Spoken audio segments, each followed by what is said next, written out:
For many people, going to the grocery store, it can be a chore, but what if going more frequently could save you money? KHQA's Kalil tells us how frequent visits to the supermarket could mean more cash in your pocket. Good morning, Lauren. What can you tell us? People are buying in bulk and they're wasting so much money by throwing away foods like this if they can't finish it at the end of the week. So I talked to local experts and found out how you can save more money. It is sometimes really hard to, with me working full-time, my husband working full-time, to use leftovers. Sometimes you do have to have them go to waste. Sarah Anderson is a family of 4 and says each week she is wasting around $10 on food that her and her family don't eat. And while $10 doesn't seem like a lot, it adds up to over $500 that she is wasting each year. According to the U.S. Department of Agriculture, about 20% of Americans' food is wasted right there at home.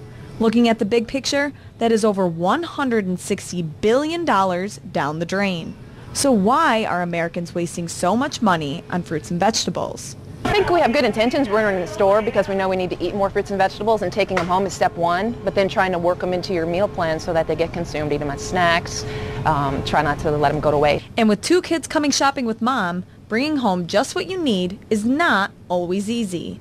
My kids ask for pretty much everything. Sometimes when they put it in the cart, I just take it right out right before I check out so I don't buy over my needs. But don't worry, there are some pointers for busy families who can't make multiple trips to the grocery store each week. Buying frozen fruits and vegetables because they'll sit in the freezer and wait until you want them versus the fresh, which you need to have a plan for. Camp says you should put the fruits or veggies in the freezer when they are already ripe, and they will stay good for about a month.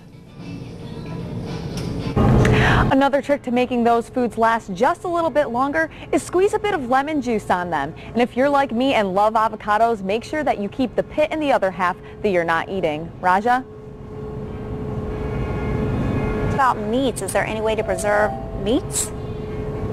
Well, that is a great question. Unfortunately, you can't squeeze lemon juice onto your meats to preserve those, but what you can do is you can turn those leftovers into something new. For instance, if you're cooking chicken, maybe the next day you could turn that into a chicken salad or cut it up and throw it into a wrap. So a few different things that you can do to try to save your money and make the food last a little bit longer.